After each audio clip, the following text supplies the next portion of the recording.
Segundo libro de Samuel, capítulo 6, verso 11. Cuando lo tenga, me lo indica con un amén. Segundo libro de Samuel, capítulo 6, verso 11.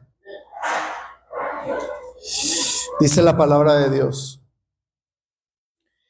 El arca del Señor permaneció en la casa de Obed Edom por 3 meses. Diga 3 meses. Diga 3 meses. Y el Señor bendijo a Obed Edom y a los de su casa. Señor Jesús, ponemos en tus manos el mensaje de hoy y todo lo que viene en las próximas semanas, Señor. Sé que tú vas a bendecir nuestras vidas. Sé que tú vas a bendecir nuestro corazón. Señor, habla a nuestra vida, habla a nuestro ser a través de este mensaje, Señor. Por favor, habla a nuestro espíritu. Nuestro corazón está preparado. Nuestro corazón está listo, Señor, para escuchar tu palabra. Señor, ministranos. Toca nuestro corazón. Toca nuestro ser, Señor. En el nombre de Jesús, tu Hijo amado, te damos gracias, Dios. Amén, amén, amén. Puede ocupar su lugar en esta mañana. Fíjese, hermano, que hoy vamos a iniciar una campaña. Hoy vamos a dar inicio a una campaña. Esta campaña se llama Dios en mi casa. Diga Dios en mi casa. ¿Cuántos quieren a Dios en su casa? ¿Cuántos quieren la presencia del Señor en su casa? ¿Cuántos quieren la presencia del Espíritu Santo en su hogar, en su corazón, en su ser? Esa campaña va a ser posible con su participación. No es una campaña que se hace sola, no es una campaña del pastor o de los pastores, del cuerpo ejecutivo. No, esa es una campaña de toda la iglesia. Diga, de toda la iglesia. Me incluye a mí. ¿Puede decir eso? Me incluye a mí. Así que esto es una campaña de toda la iglesia, el cuerpo ejecutivo. Estuvimos orando, estuvimos ayunando por ustedes. ¿Sabía eso? Estuvimos orando y ayunando por ustedes, por este tiempo, por este momento. Así que hoy, para poder entender esta campaña que vamos a iniciar en estos próximos días, esta campaña descansa en este pasaje. El arca del Señor permaneció en la casa de Obed Edom por 3 meses. Por 3 meses. Por 3 meses. Y el Señor bendijo a Obed Edom y a los de su casa. Y a los de su casa. Y para poder entender esto necesitamos entender el contexto de este pasaje de segunda de Samuel, capítulo 6. Fíjese que vemos lo que vemos aquí en primer lugar, o lo que vamos a ver en esta semana, es una oración silenciosa. ¿Sabe que la oración silenciosa tiene poder? ¿Sabe que la oración silenciosa, de hecho, el Señor aconseja esta oración? Jesús dijo en Mateo capítulo 6, y tú cuando ores, entra a tu recámara que está en lo secreto, cierra bien la puerta y ora a tu Padre que está en lo secreto, y tu Padre que te ve en lo secreto te recompensará en público. Entonces, la oración silenciosa, la oración secreta, es una oración poderosa. Y hoy es lo que el Señor nos va a ministrar acerca de esta oración silenciosa a través de Obed Edom. Fíjese, para poder entender eso necesitamos entender lo que es este pasaje de Obed Edom. Es el rey David. El rey David ya ha conquistado los reinos, ya ha conquistado Israel. Él ya es el rey. Él ya está poniendo orden, él ya está estableciendo el reino, él ya está poniendo en orden su reino, está estableciendo jerarquías, está organizando todo lo que tiene que ver con su reino. Pero hay algo que David está en su corazón que él necesita hacer. Y mantenga su Biblia abierta y me puede ir siguiendo en este pasaje de segunda de Samuel. Hay algo que David quiere, está preocupado y quiere activar. En 2 Samuel capítulo 6, verso 1 y verso 2, vemos que David reúne a 30,000 hombres y estos 35 soldados tienen una encomienda. David les dice, miren, si tú ves el contexto o el pasaje paralelo a 2 Samuel, que es Crónicas, David les está diciendo esto. En el tiempo de Saúl descuidó el arca de la presencia del Señor. Fíjate que hacía 80 años, escucha bien, 80 años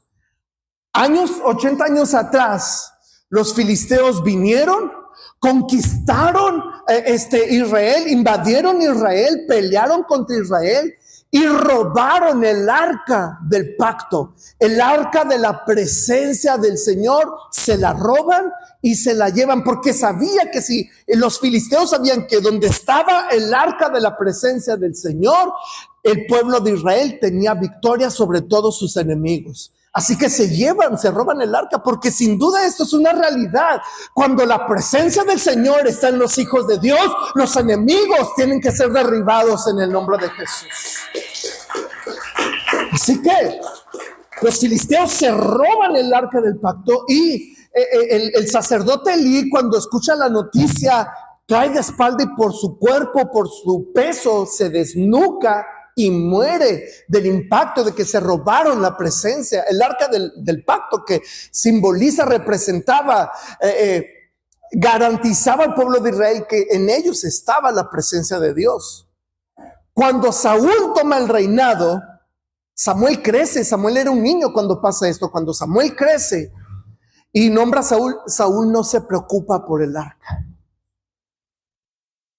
Y eso está duro, esto está tremendo. Es un rey que no está preocupado por la presencia de Dios. Es un rey que su prioridad no es traer la presencia de Dios a su casa. Es un rey que va a gobernar sin la presencia de Dios. Es un rey que va a tener control, dominio sin la presencia de Dios, bajo su conocimiento y su voluntad.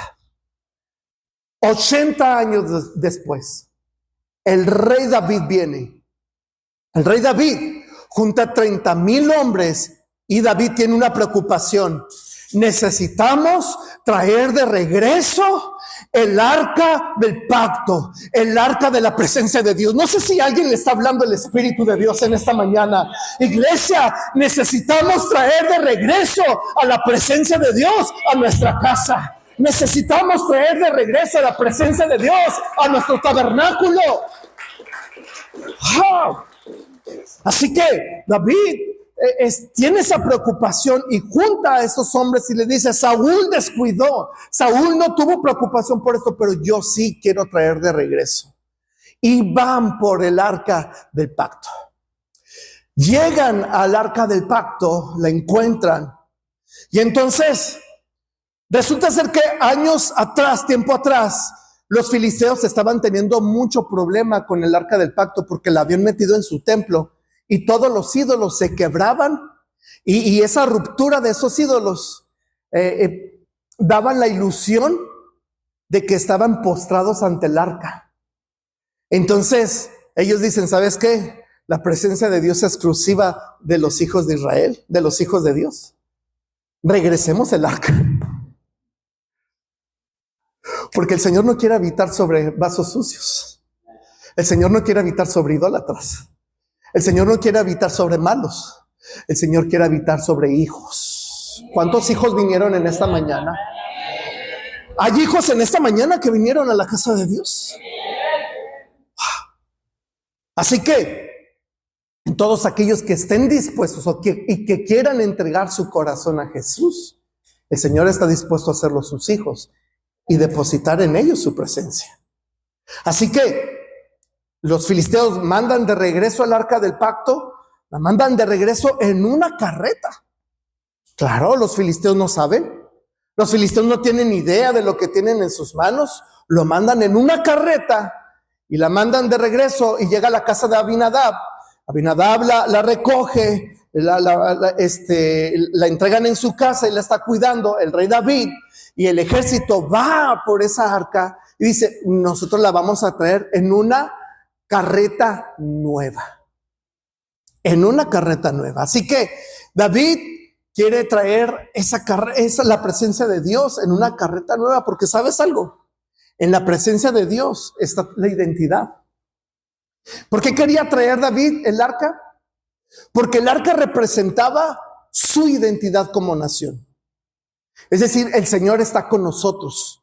Eso es lo que representaba el arca. Su presencia está en nosotros. El Señor es nuestro Dios. El Señor, Jehová es nuestro Señor, es nuestro Dios. Entonces, traer el arca de regreso a Israel representaba, esto es lo que somos nosotros. Esto somos nosotros. Somos un pueblo escogido por Dios que lleva su presencia por todas las naciones. Iglesia, eso tenemos que entender tú y yo. Que no estamos aquí para hacer un club social. No estamos aquí para hacer cultitos nada más. Somos los escogidos de Dios para llevar su presencia por Guadalupe, Victoria, por Valle de Mexicali. Esta es nuestra identidad. Somos hijos de Dios. Somos hijos de Dios, somos escogidos del Señor para llevar su presencia. Esa es nuestra identidad, eso somos nosotros. Así que el rey David quiere llevar el arca, pero pues se le ocurre escoger un arca, una carreta, nueva, nuevecita. Ponen el arca en esa carreta nueva. Ponen bueyes a jalarla, la carreta. Todos alistan panderos.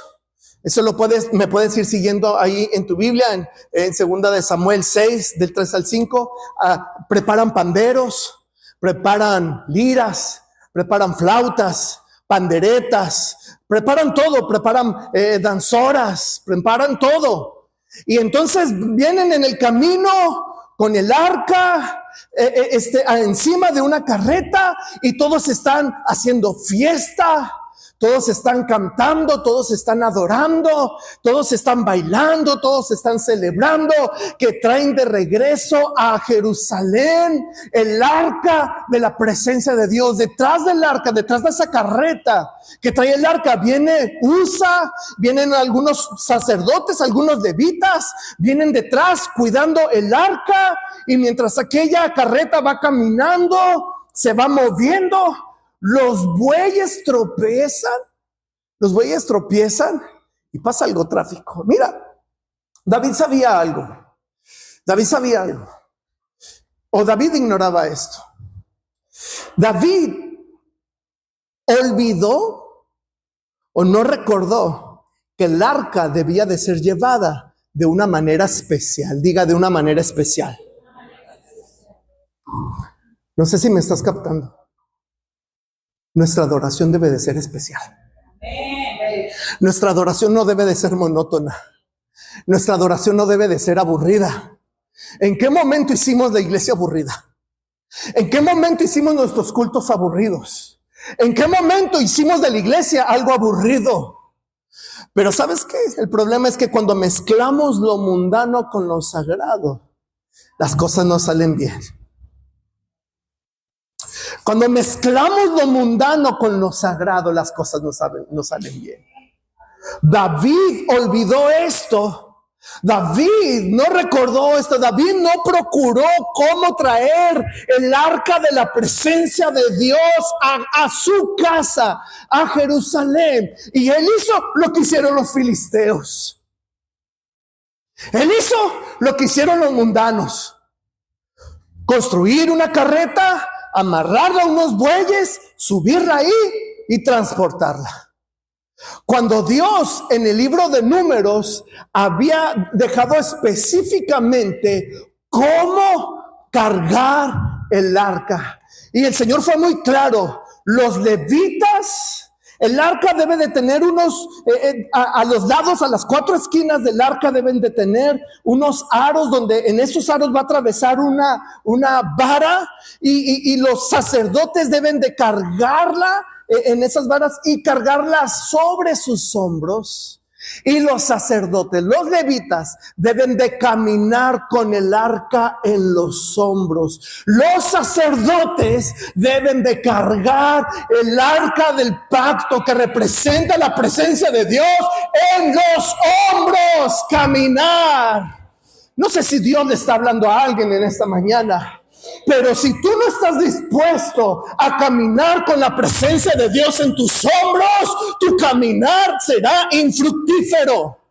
Si tú estás usando tus estrategias, si tú estás usando tu conocimiento, si tú estás haciendo cosas mezcladas con lo de Dios, porque si tú estás con que no, a mí no, yo tengo mi propia revelación, yo tengo mi idea, no, el pastor dice eso, pero yo estoy estudiando y yo tengo otra revelación, yo tengo otros datos. Tú estás mezclando lo mundano con lo sagrado y tu caminar no va a ser fructífero. ¿Cómo necesitamos llevar la presencia de Dios en los hombros? ¿Cómo necesitamos llevar su presencia cargando en nosotros para que nuestro caminar sea fructífero y la presencia de Dios vaya con nosotros? Esa era la instrucción del Señor. Pero entonces, ¿qué fue lo que pasó? Que mientras caminaba aquella carreta jalada por bueyes, los bueyes tropezaron y entonces Usa extiende su mano sobre el arca para que no se caiga. Extiende su mano y toca el arca e inmediatamente Usa cae fulminado, muere por tocar el arca. Dice Samuel, quien está escribiendo esto, el profeta Samuel dice que el Señor se enojó. Y yo no sé, mientras leemos este pasaje, como que vienen preguntas a nosotros. ¿Por qué se enojó el Señor? Si Usa estaba haciendo, era el sacerdote y estaba haciendo algo bueno, detener el arca para que no se caiga.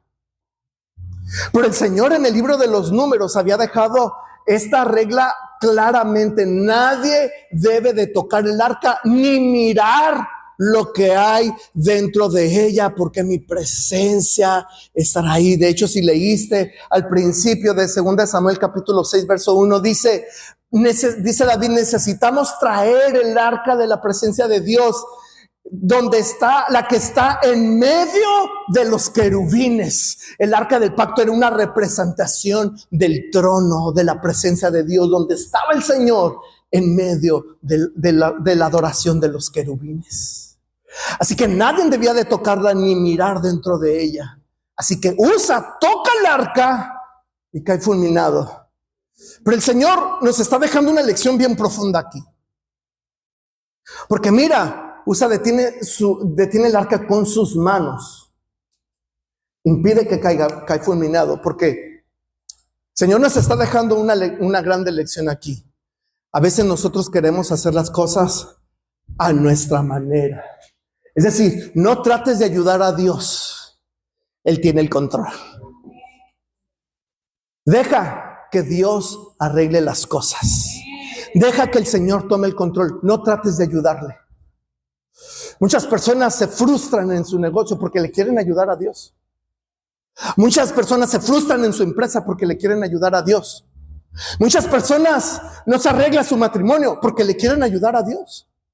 Muchas personas no logran que sus hijos amen a Dios, sirvan al Señor porque le quieren ayudar a Dios. Muchas personas no están viviendo en su plenitud como cristianos porque le quieren ayudar a Dios. No metas las manos porque morirás. Deja que Dios tome el control. Él se defiende solo. Él se cuida solo y Él cuida de ti. Él cuida de tu vida. Así que David termina bien frustrado. David dice ahí la Biblia que quedó enojado. Pero si te fijas, dice que se enojó David porque Usa murió. De hecho, le puso a ese lugar Pérez Usa y se llama hasta el día de hoy Pérez Usa por la muerte de Usa. Pero dice que se enoja David y luego dice el siguiente verso: que tuvo miedo y dijo, ¿cómo voy a traer la presencia del Señor a mi casa? ¿Hay alguien haciéndose esa pregunta en esta mañana? ¿Cómo voy a traer la presencia del Señor a mi casa? Yo no sé si alguien se está haciendo esa pregunta, es una pregunta válida. ¿Cómo voy a traer la presencia del Señor a mi casa? Porque donde está el Espíritu de Dios, ahí hay libertad. Donde está la presencia del Señor, ahí su presencia trae bendición y vida eterna. Hay alguien preguntándose en esta mañana, ¿cómo voy a traer la presencia de Dios a mi casa? Quizá usted se esté preguntando, pastor, ¿y cómo sabe usted que la presencia de Dios no está en mi casa? Porque veo cómo adoras. Santo Señor. Porque veo la manera en la que sirves. Porque veo la manera en la que te comprometes. Porque veo la manera en la que tú te entregas al Señor. Y quizá me digas, pastor, pero es que usted cómo sabe, ¿qué tal si yo estoy bien? Bueno, ya el hecho de que no obedezcas ya es un síntoma de que hay algo está mal. Porque como le dijo Samuel a Saúl, como pecado de la obstinación, como pecado, así como la brujería, es la desobediencia. O sea, Samuel está diciendo, desobediencia, obstinación igual a brujería. ¡Qué tremendo, iglesia! Necesitamos despertar. Y esta campaña es para despertar. Esta campaña es para conectarnos con el Señor y traer su presencia a nuestra casa. Por eso se llama esta campaña Dios en mi casa, su presencia en mi casa. Hay gente que quiere la presencia de Dios en esta mañana. Muy poquitos amenes. ¡Wow! Oiga, estoy asustado. Santo Señor, aleluya. ¿La iglesia está dormida acaso? Necesitamos despertar, iglesia. Si esta campaña no te hace despertar, yo no sé qué te va a hacer despertar. Quizá necesitemos una persecución, ¿verdad? Para despertar y clamar al Señor. Oh. Pero mira, volvamos a David. David está frustrado porque dice, está enojado. Y luego dice, tiene miedo y dice, ¿cómo voy a traer la presencia del Señor a la casa? Vuelven a subir el arca a la carreta y despacito la llevan a casa de Obed-Edom. Y Obed-Edom recibe el arca por 3 meses. Por 3 meses Obed-Edom tuvo el arca en su casa. Y Obed-Edom muy calladito, muy silencioso.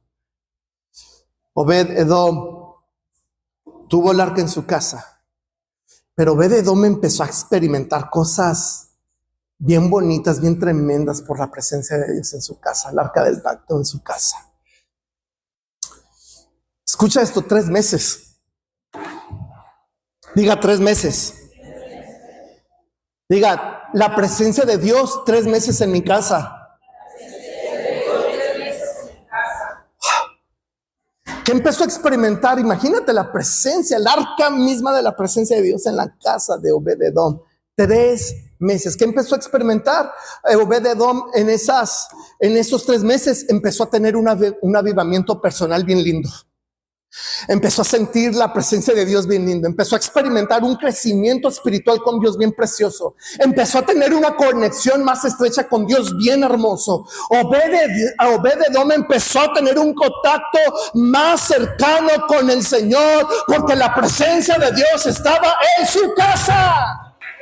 ¡Wow! ¿Qué empezó a experimentar Obed-Edom? Su matrimonio empezó a cambiar. Su matrimonio se empezaron a arreglar las cosas. Su matrimonio empezó a haber más comunión, más comunicación. Sus hijos empezó a nacer en ellos un deseo de adorar a Dios. Empezó a haber un avivamiento en su casa. Empezó a ver un avivamiento en su hogar. Empezó a ver un avivamiento ahí en su casa. Sus hijos amaban a Dios. Empezaron a tener un celo por Dios. Empezaron a tener un amor por el Señor. Su matrimonio empezó a fortalecerse. Claro, tenían la presencia de Dios en su casa. Claro, sí. ¿Qué empezó a pasar? ¿Qué le empezó a pasar, Obed-Edom? Claro. Su casa estaba teniendo paz.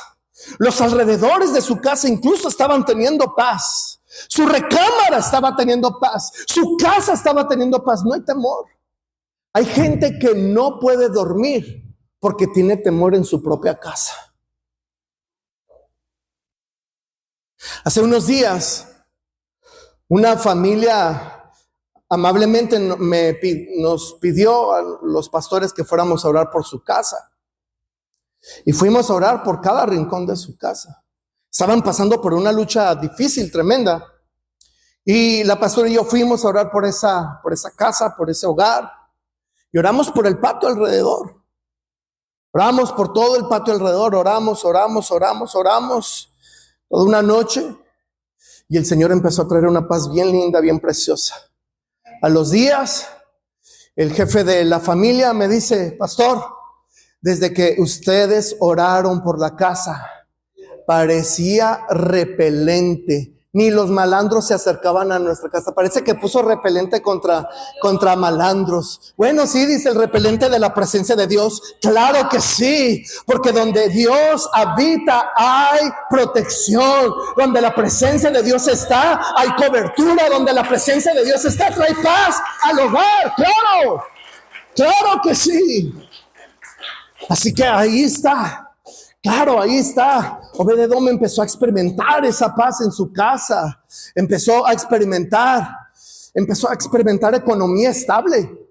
Y ahí lo dice, lo da a entender la Biblia. Dice, llegan con David y le dicen: oye, todo lo que está emprendiendo Obed-Edom está siendo prosperado. Todo, diga todo.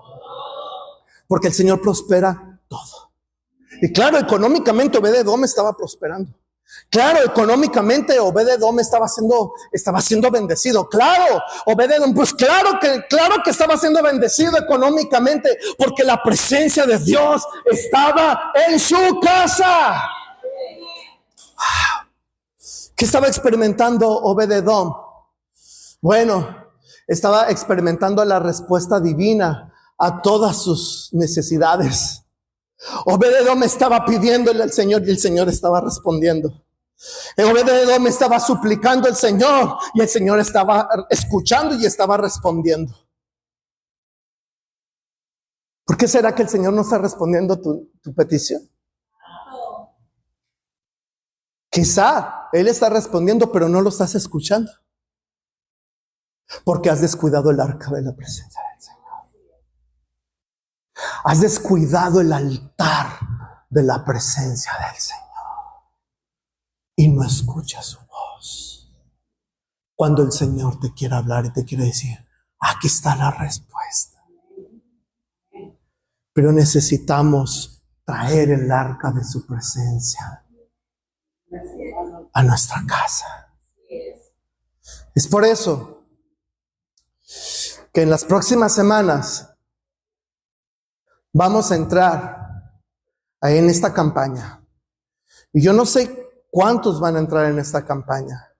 Hermano, quiero decirle algo como su pastor. No es una orden lo que le voy a dar. No es un mandato lo que le voy a decir. Es una súplica. Es una petición. Es una súplica. Métete a tu casa y trae la presencia de Dios a tu casa. Trae el arca del pacto a tu casa. Trae la presencia de Dios a tu casa y busquemos juntos la presencia de Dios y traigamos un avivamiento, provoquemos un avivamiento en tabernáculo de fe. ¿Cuántos dicen amén a eso? Obed-Edom sabía esto, que donde está el Espíritu de Dios, Obed-edom experimentó esto, que donde está el Espíritu de Dios, donde está el Espíritu de Dios. Y esto me recuerda algo. Esto me recuerda cuando a Marta y a María.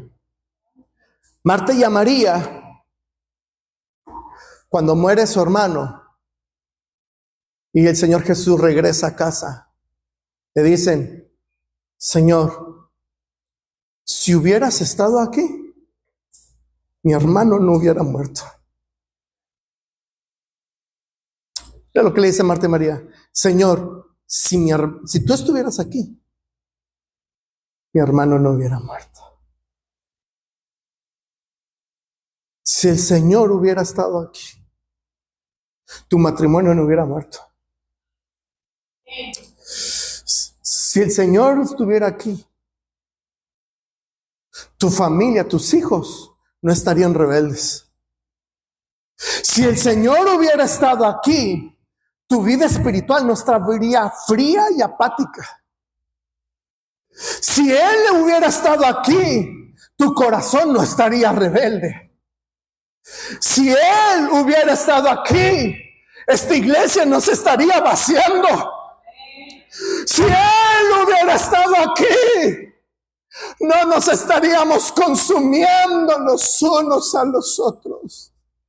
Pero me encanta que rápidamente Marta y María responden inmediatamente: pero ahora yo sé que todo lo que tú le pidas al Padre, Él te escuchará, y sé que no hay nada imposible para ti.